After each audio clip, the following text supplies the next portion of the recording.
It's your Wednesday daily delivery. I am Michael Rand. Happy to be back for another day. Hope everybody's having a great day out there today.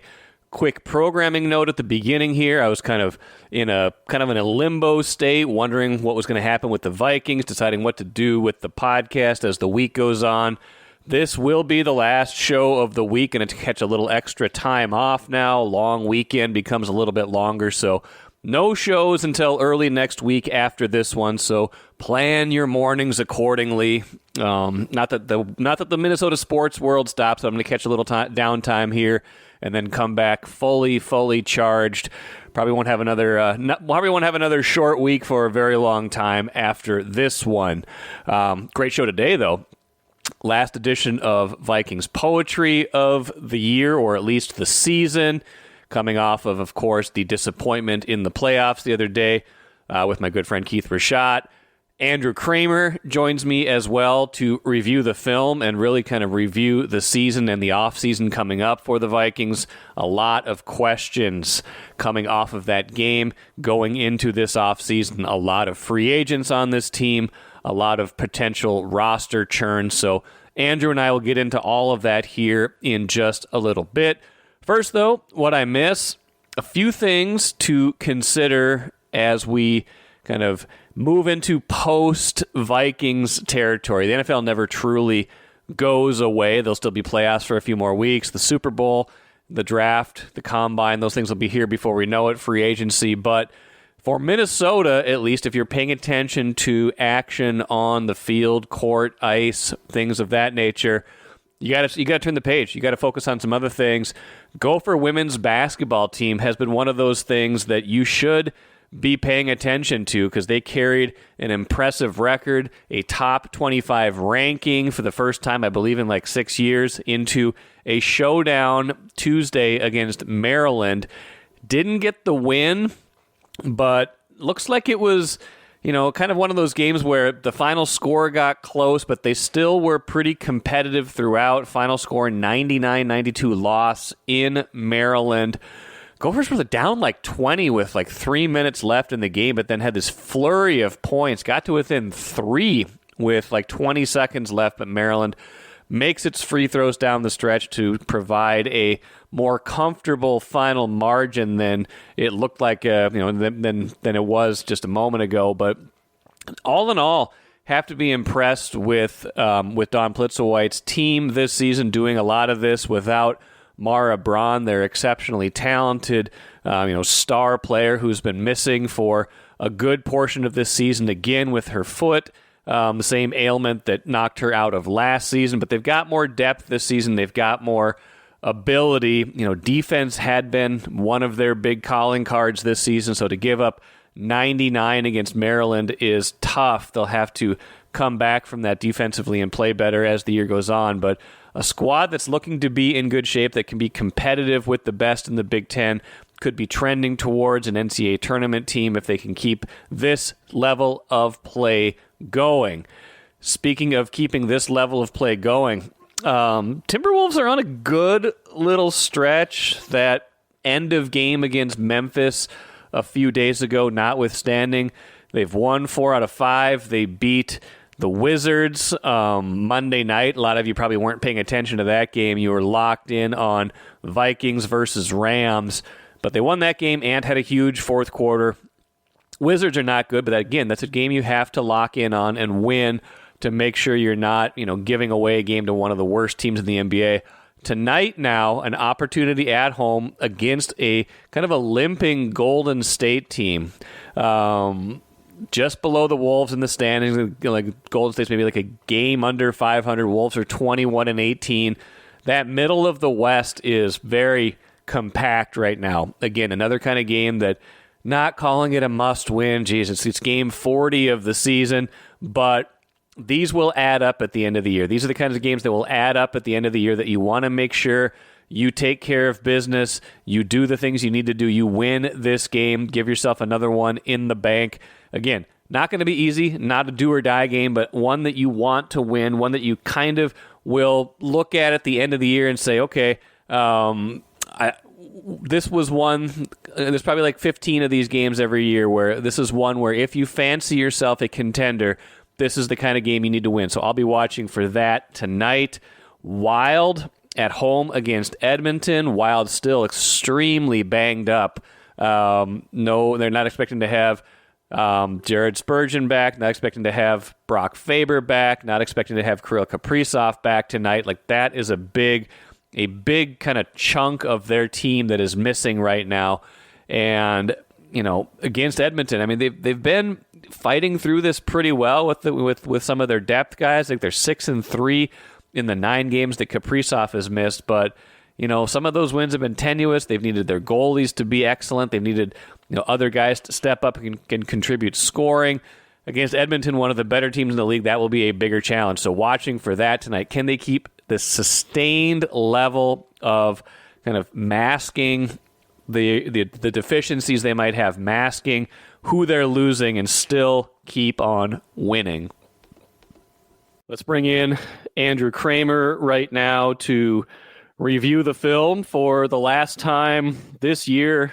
Andrew, appreciate all of your good work here and covering the team and on Access Vikings this year. That work is not entirely done, but there will be no more film to review after 27-9 made it pretty clear where the limitations of this team were. And I know you're probably even more tired this week than you were last week after the Detroit game. I'm sure you guys had early morning flights from Phoenix, but appreciate it. How you doing?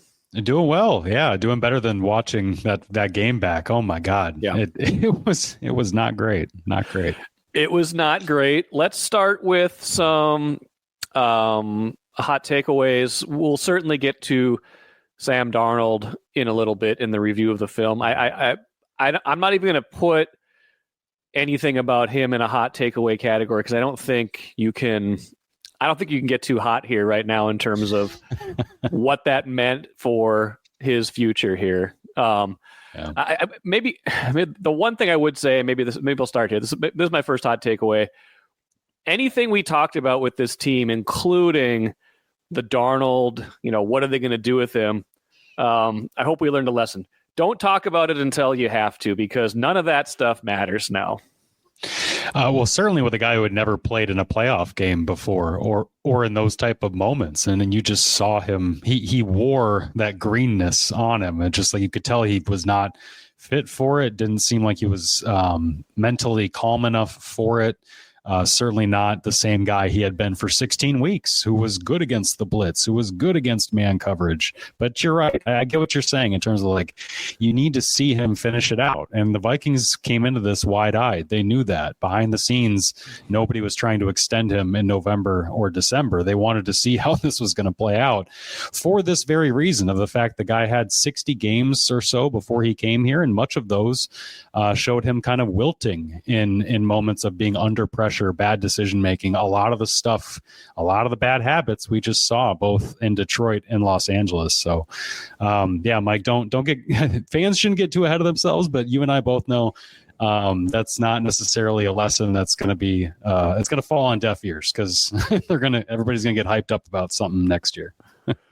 Hot takeaway number 2, the draft is going to come into focus awfully quick here, and you saw the difference between a team that has drafted very well and a team that hasn't drafted very well in the last couple of years on Monday night. I don't think that's a hot takeaway, but man, there's going to be some revisionist history about especially the Dallas Turner pick and what they gave up there, and we'll talk about their draft capital here in a minute, but Jared Verse looked pretty good. He was the 19th pick. Yeah. Dallas Turner was the 17th pick in that draft. Jared Verse made some game-changing plays. I don't remember hearing Dallas Turner's name called at all. Not like he didn't make any plays this year, but Verse certainly had the better rookie year. Rams had like 7 or 8 guys from the last 2 years that are key contributors on that team right now. This is going to become problematic. It was already problematic in that game. This is going to become problematic as we look at their roster going forward. Yeah, these aren't spicy enough, Mike, because you're absolutely right. You're absolutely right. Because The Rams have a really young defense that's coming into their own. They have really good defensive linemen, as you saw. You mentioned Verse. Kobe Turner, I believe, is in the middle there as well. And then they've got Brandon Fisk, who's really good, too, in the interior. The Vikings have just not found those guys. And in the secondary, too, they've had some young talent, 2 good safeties. And found some veterans to piece it together. So you bring all that together, and it's not this cost prohibitive defense then like the Vikings is, and they don't have draft capital, where if you want to restock, they got a ton of free agents, from Byron Murphy to Harrison Smith to even the defensive linemen like Jerry Tillery, Patrick Jones, Jihad Ward. If you're going to replace these guys, it's going to cost more money, the money that you're trying to save up to spend on difference makers. And Dallas Turner needs to be one of those guys. And that decision to take Turner 2 picks ahead of Verse is stark in contrast to a guy in Verse who's very physical. He plays a very physical brand of football. He's got what they call heavy hands in football parlance. Dallas Turner is not. Dallas Turner is slight. Dallas Turner is a guy that they're going to tell to add weight this offseason, on top of the fact that this was a defensive scheme that was not fit to get much out of a rookie right away. And they knew that, which is why they spent money on Van Ginkel. They spent money on Grenard, knowing that, and with Pat Jones still on the roster, knowing that they were going to go add a pass rusher in the draft as well. So they knew this was going to be kind of a redshirt-ish type year. I think he played even less than they thought, because he started the season in like a 50% role. And by the end of it, he just was not making the impacts that he needed to. Even the interception he had, which was in Seattle, a good display of drop, zone coverage and reading the quarterback. Brian Flores afterward was like, I need to see him stay on his feet and score there. It's like they're hard on him, but for good reason. They expect a lot. And I think his rookie year was kind of a disappointment in the grand scheme of things. Hot takeaway number 3. This maybe is the hottest of them all. I feel like there's a power struggle coming this offseason between Kevin O'Connell and Kwesi Adofo-Mensah. Let's assume they're both still here. Let's say that the KOC stuff, as long as he gets what he wants, that he's going to be here. I wonder how much of any of these kind of rumblings are about him wanting more say-so, especially in the draft process. It will be interesting to see how Kevin's influence, because obviously he's got the ultimate influence at quarterback, how that influence will carry out to the rest of the offense. And I'm sure it already has, but he's stood there at the podium last night in Arizona saying, we need new offensive linemen. I mean, he didn't, that wasn't verbatim, but he basically said that. And I think that was with our Mark Craig wrote about how Kwesi Adofo-Mensah, the GM, is sitting right there in the audience listening to this. That message was for Kwesi and saying that it's going to cost money. We know this, but you just spent all this money last year on defense. How about a little bit of help on offense? And I think Kwesi would probably retort, well, we traded for Hawkinson and re-signed him. We re-signed Darisaw. We re-signed Jefferson. We drafted the quarterback. Like they're doing all these things, but at the same time, they have ignored the interior line outside of a single draft pick in Ed Ingram the first time Kwesi showed up here in 2022. So they don't have draft picks to restock it. They might have a couple late 3rd round picks, and swinging on guards or centers at that point is obviously a crapshoot. It costs $15, $16, $18 million to sign a quality top tier starter at that spot, a difference maker. So they're going to have to hit a kind of middle tier home run like they did with a Blake Cashman or a Van Ginkel on defense to really change their fortunes there, because you see it. Blake Brandel should probably be replaced. His experiment at left guard has been a disappointment. Dalton Reisner's always been a patchwork guy replacing Ed Ingram, and they might not even have the ability to replace Garrett Bradbury, even if they wanted to, because we're talking about them replacing those other 2 spots too. So I think Kevin is it'll be interesting to see how much he pounds the table for that in the offseason, how much we learn about his voice behind the scenes doing that, because the Vikings have been reluctant to add at that spot, and now it's clear the head coach wants it.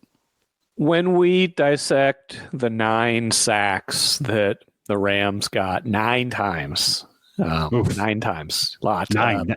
NFL playoff record, I believe, and certainly a Viking tied an NFL playoff record, a Vikings playoff record, more than the 8 that Washington got on Wade Wilson in 1987. There's kind of, there's 4 four factors probably that come into play, right? There's the interior, the offensive line that we just talked about, mostly the interior, but certainly O'Neal went out at a certain point in this game. They haven't had Darisaw since the end of the first half of the first Rams game. So there's the offensive line and the protection. There's Darnold, patting the ball, not getting the ball out. There's whatever O'Connell was dialing up scheme-wise and whether that was working or giving him the place he needed to go with the ball. And then there's just the Rams' talent, like their scheme, their ability. They have a good front, things like that. When you think about those four things, having watched the game, how do you organize kind of the biggest influences to the least influences in your mind? To me, and I think the discourse on this online has already gotten bonkers, and that's what happens when a playoff game with a lot of takes, happens. But to me, number one is Sam Darnold. Sam Darnold says it. He says, "I'm the one with the ball in my hands. I can throw every pass into the dirt and never take a sack." Like, that is something he has the power to do, and he did not do that 9 different times in this game. Didn't throw it away. Didn't dirt the ball. Wasn't able to evade the rush and get out there. And I think some stat, I can't remember if it was Next Gen or if it was ESPN, had mentioned that over half of those sacks were over 4+ seconds. The Rams seem to try to keep him and treat him like a mobile quarterback, keep him in the pocket, collapse it, or if they weren't quick striking with blitzes, just kind of slowly collapse it with a 4-man rush. And sometimes they lost quickly. There were moments where Brandell or Bradbury or even O'Neal got beat on the edge before his concussion. I feel like O'Neal has not played well the last few weeks, and I don't know if he's playing injured or what. Obviously, he got injured later in that game and left, but I don't know if he was playing through something before. They've had issues protecting up front, and Cam Robinson is no Christian Darisaw on the left side. So it's like they've had weaknesses at all 5 spots at times. And to me, Darnold needs to be aware of that. He's probably hyper aware of that to the point where it affected his timing, affected his rhythm. He started bouncing more in the pocket, and I'm no quarterback guru, but I know this because they keep talking about it here where they don't want him to do that. They want him to keep his feet planted. They want him to stay as possible in rhythm of the play. And none of that seemed like it was happening in this game. From the jump, 6 sacks in the first half is completely inexcusable. And it was at least 1 sack on every drive, too, up until like their 7th drive of the game. And if you see how they started the third quarter, they're down 24-3. You come out of halftime. Theoretically, you've calmed down. Theoretically, you've tried to find some kind of rhythm. You've gotten the pep talk. You're going out there with a different game plan or one that should be easier for you. And he does. It's 3rd and 5 over the middle of the field. He's got a wide open Jalen Naylor, and he throws late and completely behind him. And it was after the game he brought that play up. It was one of the only specific plays he mentioned and saying, I have to be better and make that throw. And that's a huge spot. You're down 3 scores in that game, 3 touchdowns. You're trying to get yourself and your team back in it to start the second half, and he starts it like that, and you just saw Jefferson just deflate, just drop every limb of his body and sulk off the field. And Jefferson said everything right after the game, but I can't believe anybody's got confidence in how that guy's playing right now, how he didn't show up. To me, it's number 1, Sam Darnold. Number 2, beyond that, is a combination of their offensive line talent and that Rams talent. It was a bad matchup. The Rams have good talent up front, especially in the interior. Versus obviously good. He can pick apart your issues on the edges. But much like the Lions with Alan McNeil, if you've got a strong power interior rusher, you will dominate the Vikings every time. And on top of that, they had good coaching. They mixed things up. They ran stunts, twists. They did surprise blitzes, blitzing from depth, which causes stress on the quarterback. If the center cannot see and sort out who's coming beforehand, it's on the QB to sort that out. And coaches have talked about here at TCO, Darnold needs to do a better job of that. And I think we saw him struggle with identifying those guys, getting the ball out when he didn't assign a protection, because he's got the freedom to pull a guy in, whether it's a split out tight end or a running back, to pull a guy in, assign him to protect somebody. And sometimes he wasn't doing that, and you were getting free runners, and then he wasn't playing well off of that. So I think the Rams are just coached incredibly well in this game. The Vikings did not play well, just starting with Darnold. And lastly, I'd put it on coaching. I think there is criticism to be made when you flame out like this. I'm not absolving this coaching staff of anything. They don't have a red zone running game. The running game in general disappeared. Cam Akers probably wasn't involved enough. Aaron Jones looked like he was on his last legs. They never used Darnold's mobility in a zone read kind of quarterback run game in a creative way that you'd like to see. Like, there's tons of criticisms, but one of them is not this passing game. One of them is not giving Darnold options or answers, because you just watch the game. He's missing throws. He's missing open guys. There was a throw later in the third quarter where he has Jefferson singled up. They run an option route to get him singled on man coverage. He just sails the ball over Jefferson, who's got no shot at it. Like, what do you do as a coach unless you're trying to get your star player singled up for a big play like that to get you back in the game? I feel like O'Connell seemed, even after the game too, just out of answers, of like, to the point where he was kind of putting it on Darnold after saying, hey, let's remind you, this guy's body of work has been great. All these things, let's be nice to him. However, there are throws to be made, and there's only so much I can do as a coach, basically. So I think he knows it. I think they know it. And I think this is why, as you started the podcast by saying we shouldn't get too caught up in November and December, because I think even they knew, not that this was going to happen, but that this was a possibility if he didn't have things going right, and if he didn't have that, what they call that quiet, calm mind that he had found for so long throughout this season. And it's also, one thing to take sacks, and there was 2 turnovers to go with it too. There was the strip sack that was returned for a touchdown, and then there's the pick that he threw that directly contributed to the outcome of the game. The 9 sacks were for 82 yards. That is, not all sacks are created equal. Like, you can take a 1-yard sack and it's 2nd and 11, and you're not thrilled, but you're not, at 2nd and 21 and sitting there. Like, he runs backwards a lot. He tries to evade. He couldn't get away from it. It looked like O'Connell seemed generally even annoyed with it during the game whenever they would even show him on the sidelines, or even the end of first quarter interview that they do with him on the sidelines with the broadcast. He's talking about, I think they're down 10-0 at that point, but they're driving. They've got like a 3rd and 10. They're kind of asking about how they kind of settle into the game. He starts talking about how they got behind the chains with an early sack, things like that, like, got to get the ball out. Like, he's already like, I don't think there's a single thing that annoys him more than when there's a play to be made or a negative play to be avoided, and you just don't make it. And Darnold got better at that a lot during this season, but really regressed in that category these last 2 games. He did. You're right. And Kevin O'Connell kept mentioning throughout the year of completions are always a negative thing for the defense. It doesn't matter if it's 2 or 3 yards, whatever. And when you go back to his worst moment before these 2 games in Jacksonville, that was the criticism, was that he was forcing things to Justin Jefferson, forcing things downfield, trying to go after that big play that they have gotten so often.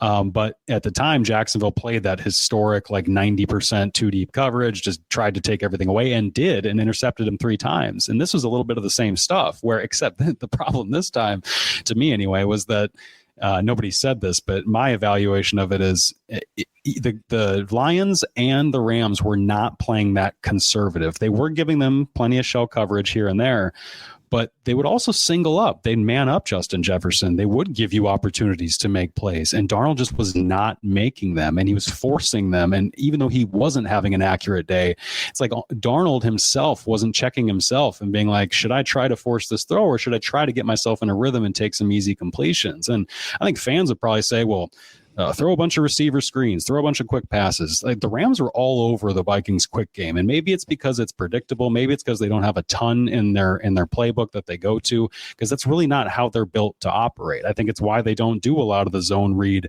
run, RPO game, because that's just not what this offense is. So you're asking for a completely different offense.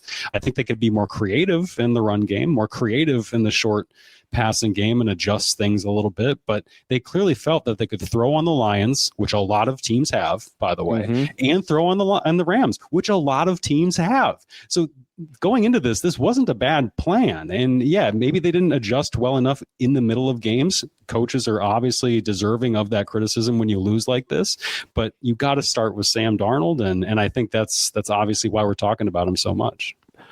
couple more things before I let you go. One, like, how does this team look better next season when they have so many free agents, so little draft capital? I know they've got a decent amount of cap space. Obviously, that's a lot to ask to do this again, to hit on so many free agents again. They got so many positions to potentially fill. Interior line, running back, potentially, depending on what Aaron Jones wants to do. The defensive backfield, a glaring one. Quarterback is a big question, even though they probably have their starter on their roster already.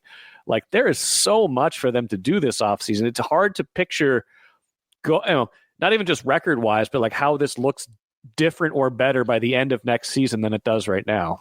Yeah, Aaron Jones wants to return. He said he wants to be a Viking. It's just I don't know if the Vikings want to keep him. He had a great year. I believe he got close to setting his career high in yards from scrimmage, but he was beat up. He looked all of 30 years old by the end of this season. He did. So I think Cam Akers, when he's looking more spry, that's probably a sign that maybe you either need to bring Aaron back if he wants to on a discounted rate, but then bring someone back who can truly split that workload with him. And how do they do it? I was thinking that last year, and they did. And you're right. It's a lot to ask to go out and hit every single home run free agent on defense like they did this year. I'm not saying they're going to do that again, but if they hit on a guard, if Christian Darrisaw comes back healthy, which is a big if, considering the 2 ligament tears and how TJ Hawkinson did and didn't look when he came back this year. And obviously the holes on defense, the secondary is the biggest one. There is only one person among their top 6 defensive backs, Josh Metellus, who is currently under contract. Yeah. Harrison Smith's contract voids, Bynum, Murphy, Shaq Griffin, Gilmore, they're all on expiring deals as well. Who's playing corner? Is it Mekhi Blackman coming off a torn ACL? They're going to have to sign guys there and draft guys as well. And that's expensive. These are expensive positions too. Like, this isn't, they hit on kind of bargains with Grenard. Was a low, like a sneaky bargain. It was $19 million a year, so it's not cheap. But in terms of top tier pass rushers, it's not. He was not in the $20 million range, so it was a good deal for them. Van Ginkel, same thing. They got him. He well outperformed his contract.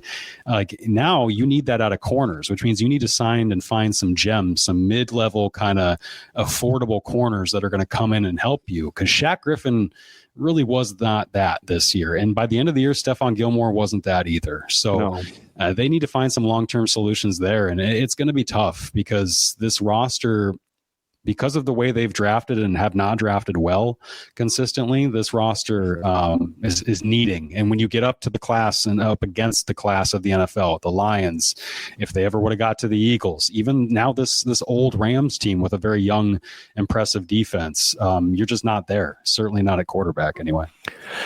And what do they have? A first and 2 fifths in the draft. They should get they're going to get at least 1 third round compensatory pick, but that's still not a lot of draft capital. Some of that even goes back to the Dallas Turner trade last year. I'm trying to remember why they don't have a second, third, and fourth this year, but they obviously had to make a little bit of a move up to get McCarthy. They had to do some to get Turner. Yep. Those guys didn't contribute much this season. Obviously, the expectation is that they will play a much greater role next year and beyond. So it's not like those are lost picks. It's almost like, last year's draft then becomes this year's draft. But man, they don't have a lot to hang their hat on unless they want to, trade into this year and kind of keep borrowing against the future and stuff like that. And at some point you got to reset and try to keep your picks, right? Like you would think, but at the same time, you got a GM and a head coach who need new contracts. So you got to show ownership that what you're doing is worthy of a new deal. And I do think they want to keep, from what our colleague Ben Gessling has reported and what we've heard here, they do want to keep those guys on similar tracks, meaning if they extend Kevin O'Connell, they would like to extend Kwesi the same distance. But what do you do now when you're 0-2 in the playoffs? We're talking about these roster holes. You've had 2 great regular seasons, but 2 very disappointing moments in against 2 playoff teams in the Giants in 2022 and the Rams this year that, I don't know, maybe the Rams go on a run, but no one's expecting them to win the Super Bowl. This wasn't the Lions. This wasn't the Eagles who might go to the Super Bowl this year. So I think there's a reason why Philly's going to be favored in that game. So you didn't even lose to like the class of the NFC in the playoffs. You were favored in both of those games. Yeah. Yeah. So I feel like the Detroit loss was a little more understandable, but this Rams one, it just shows kind of where this team's at. And it was a bad game. They need to reset at quarterback here and figure out what they're doing. But I do think the contract situations for their leadership are noteworthy when we talk about their decisions this offseason, because if they're on short-term deals again, if this is like let's just add a 1-year kind of deal so you're not in a lame duck year, it could absolutely affect how they operate. It would be only human for it to affect how they operate. Yeah, it would. I can't imagine O'Connell would sign that either, so that would get interesting. Andrew, appreciate it as always. Get some rest when you can. I'm sure this will slow down at some point soon, but appreciate it, and we'll talk to you soon. Sounds good, Mike. Watch your dreams and savings grow with Royal Credit Union's 4.25% annual percentage yield 12-month certificate. Open now at any Royal office or online at rcu.org/certificate saver. Early withdrawal penalties could reduce earnings and principal. APY accurate as of 2/1/25. Insured by NCUA. Great stuff all year long from Andrew. Appreciate that. Like I told him, big offseason for the Vikings. Got to address the offensive line, especially the interior of the offensive line. Kevin O'Connell seems to know that, said that much after Monday's game, especially if you are turning the page to a young quarterback. You've got to be able to protect him. You've got to be able to give him the confidence that he's going to be able to make plays. You can't have him running for his life. You can't have him, having to be in that mode where he's not sure he's got the time he needs to process the field. He's probably not going to be the fastest processor at the beginning of his career. He's going to need to take those reps. So got to fix that, but it's also expensive. Don't have a lot of draft capital. You've got a lot of needs. So a fascinating offseason awaiting these Vikings. Probably the last edition of Vikings poetry for a while. Not ever. No, for a while, I was going to say. Keith Rashad, you were there. You made the drive, a couple hours, made a big production out of getting to this game. Hey, don't ruin my poem. Oh, I won't ruin your poem. Okay. Poem 1, please. A leaky O-line, an indecisive QB, a playoff defeat. I mean, that's kind of the formula, right? It's tried and true. That's how they do it. If you want That's to the lose, Vikings way. It's the Vikings way. If you want to make sure to lose in the playoffs, have an indecisive quarterback and a leaky offensive line, and you'll get there in no time. Here's the thing. Yeah, I think ultimately we have to be grateful to Sam Darnold for 2 reasons, right? Okay. The reason number 1 is that he came in during the season. We all knew what his reputation was. The expectations were low. All the experts, 7 wins, blah, blah, blah. And he came in and he performed at a almost MVP level. Yes. Not quite, was never going to get into that conversation, but was really, really good for a good chunk of the year and turned this into a much more fun year than any of us expected. And the ultimate bottom line here is that this season was much more entertaining than any of us had any reason to hope for. And 100%. Much of that lies on his shoulders. So that's the first reason we need to be grateful to Sam Darnold. The second reason that we need to be grateful to Sam Darnold is that he made it absolutely clear where we need to go with the quarterback position. Right? There's no more ambiguity about, should we franchise him? Oh, does he deserve a big contract? I don't know. Things are looking pretty good right now. Like, he shut the door for us so that there's no more talk about that whatsoever. And so thank you, Sam Darnold, for both an entertaining and fun, enjoyable season, much more than any of us could have expected. And thank you for also not sticking around, right? We're here for a good time, not for a long time. God bless you. All we can ask for is clarity. I always want my clarity, and we got it.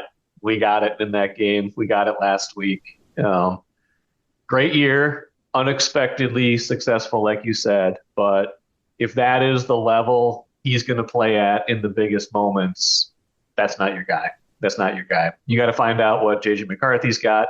He might not be the guy either, but that doesn't mean you have to sink $40 million into Sam Darnold. Maybe use that money on a couple of interior offensive linemen. I don't know. Maybe that would be the thing to do. I don't know. Maybe, just maybe. Maybe, just maybe. I mean, 9 sacks. Part of it is holding on the ball too long, but part of it is that they're not good. Has anybody brought up the offensive line, by the way? I've never brought it up. I've never mentioned it in my life. I feel like I would have heard somebody say something about the offensive line by now. You Seems would like think it's a problem. You would think. Number 2, please. With some better play, it could have been a home game. Whizzed it down their leg. I mean, yeah, basically they had 2 chances to advance to the divisional round, essentially, if you look at it that way, right? Like, you could have won last week and avoided this whole round and gone straight to the divisional round, or you could have won this game. And instead they got outscored by a combined 58-18, scored 9 points, 9 sacks, one point for every sack. 1 point for every sack in that game. That's right. And so as you were mentioning earlier, as you were trying to ruin the poem that I was suspense. Yeah. Right. I did go to the game and did make a production out of it over the big text chain and what have you. And a mutual friend of ours who doesn't have children and lives a less responsible life. We can just call it irresponsible. You can say what it is. No, I see. It's not irresponsible. It's not irresponsible. He just doesn't have as many commitments that some of us. That's true. That's true. And all he has to do is check in with his parole officer. If he does that, he can go wherever he wants to, right? Does not have a parole officer. Okay, go on. Anyway, so we went to that game, right? And again, it's because of a tragedy, but and so I would have preferred not to have the opportunity to go to the game like I did. But I live in Arizona now. They moved the game to Arizona. How do you not take advantage of this opportunity? Right. So we went to this game, made a whole day of it. It was a fun, enjoyable day. But when we got there, I'm telling you, man, that at least 2/3 of the crowd was Vikings, right? Yeah. There were more Vikings fans at that game than there were Rams fans. And they turned it into a Rams game as much as they could, right? You had the same production. And of course, it was supposed to be their home game. Right. That's fine, makes perfect sense. But if they had even started halfway decently, if they had gotten a 3-and-out to start with instead of giving up a touchdown immediately, right? It felt like 22 seconds of the game. Took them like 4 plays to score this touchdown. Yeah. If they had stopped them there and gotten some points, the momentum would have turned immediately. It would have turned into a Vikings home game, which would have felt somewhat fitting since they had, 4 more wins than the Rams, 3 or 4 more. So 4 more. It could have been a home game if they could have just done something right instead of coming out flat from the very beginning and not getting any better from there. And that's the thing. Like you can tell almost immediately when a team is something's off. You could tell in that Detroit game when they just kept missing plays, and you could tell in this playoff game, you give up a touchdown, you go basically 3-and-out on the next possession. It's like, what are they doing here? Like what's going on? Where's the team we saw for 16 games this year primarily? Like, what happened to that team? Yeah, they were right. They were right one way or the other. And I think that they recognize, you and I don't have access to the inner workings of this team, right? Yeah, not as much, no. We can do whatever armchair psychology we want to do, and it may or may not be right, but it's hard to also look at the team and not think to themselves that everybody knew that Sam Darnold was not up to the moment and that he was being it's a little too ungenerous to say that he was being propped up by Kevin O'Connell, because he made plays, he made throws, he played well, but that there were some deficiencies there that they couldn't overcome. And when they got exposed against the Lions, you wonder to what extent the team lost faith in what was going to happen. And then also that game against the Lions had to be deflating in more than one way, right? Right. Not only do you lose the number one seed, but then you have to go on the road. You have to pick it up right again. You know your quarterback didn't play well. You don't necessarily have faith in him. They just were not ready for this game and were perhaps too beaten down, which is ridiculous because they're a 14-win team. Yeah. That only lost to two teams during the course of their season. All year. Two teams all year. Back-to-back times, same order, same everything. There it is. Okay, third poem, please. A leaky defense. Left a big stream of urine down their other leg. Yeah, I mean, less on the defense in this game, right? I mean, so you basically, here's the first touchdown notwithstanding, they hold them to a field goal on the next drive. Then I think they get a couple stops in there. They almost had a defensive touchdown. That fumble. That was a fumble. If it's an incomplete pass, how is it not intentional grounding? It's intentional grounding, right? It's like you drop the ball on the ground. That was what he did. That's right. It was intentional, and it was dropping the ball on the ground. Right. That is intentional grounding. If it's not a fumble. Yes, I look forward to them clarifying the rule in the offseason. That's two of them. That's two that they got to clarify. They got to clarify that. Yeah. Yep. So they could have, but the point being, like, they gave up the first touchdown, but then the touchdown that made it 17-3, that was a strip sack, fumble recovery for a touchdown. And then the touchdown right before half would have been nice to see the defense stiffen there, make a play, get them out of that mess. But basically they're in a mess because O'Connell is chasing points. He's like, we're down 17-3, going for it from 4th and 2 from the 50. They don't get it. Darnold gets sacked. Rams only have to go 40 yards for a touchdown. Then they only got 3 points in the second half. Like, if the offense could have done something in the second half, they could have maybe rallied in that game. So I put it way more on the offense than the defense, but they did not rise to the occasion. That's true.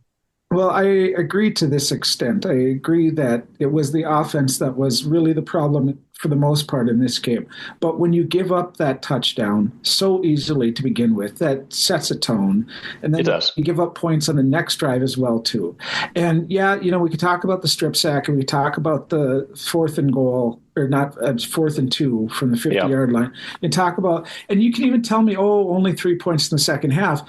You're not having a Rams team doing the same thing that they're doing in the first half. That's true. Right? They're trying to hold the ball and run the clock. They kill as much clock as they can, and they're not as interested in scoring a whole ton of points at that point. That's true.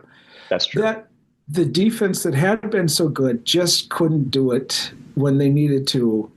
That's fair. In this game, they couldn't set the tone to begin with, and so it's not like they're not culpable themselves. Yeah, I think that's fair. And so, again, close to a total system failure. The only thing we were missing is the rookie kicker doing something stupid. Right. He made his field goal. Yeah, they went for 2 the other times. He really only had 1 kick. He didn't kick anything out of bounds that I remember. So that was fine. It wasn't a special teams problem. All right, last one, please.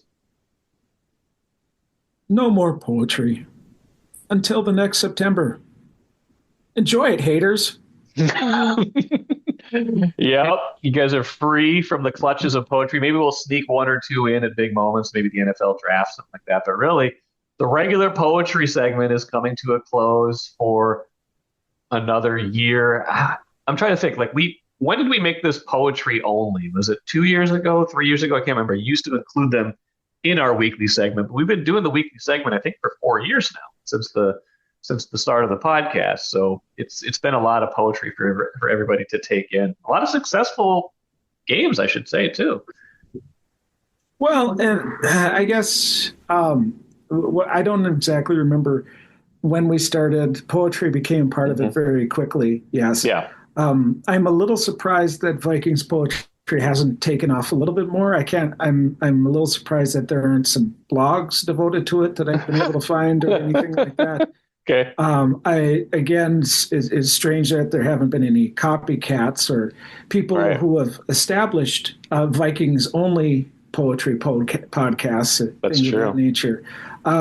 I really thought we were on the precipice of a full-blown movement here, but I guess I'll just have to keep being a trailblazer. It's not always easy being at the forefront, but someone's got to do it. And again, many thanks to my good friend Keith Rashad for joining me after all of these games this season for Vikings Poetry. Thanks to all of you for listening to all of our Vikings coverage this season. It's been a fun year to cover and talk about. Just trying to think, let's finish with the cooler, trying to think about, any comparisons this year to not just necessarily to previous Viking seasons, but just to Minnesota sports seasons in general. Feels a little bit to me like the 2019 Twins, the Bomba Squad Twins that won 101 games, but they, because of a great American League, they wind up with the 3 seed, have to go play the Yankees right away in the playoffs, get knocked out right away, and that's the end of the year. A great regular season, a tremendously fun regular season, something you never saw coming off of, the year before where they won like 78 games, something like that. They improved by 23 wins. They hit all the home runs, had a major league record at the time for home runs, things like that. And then all of a sudden, very quickly, it was all over. That's kind of what this felt like to me. I think we'll still remember this as a fun season. I think people still look back at the Bomba Squad team of, 6 years ago as a really fun year, even though there was disappointment in the postseason.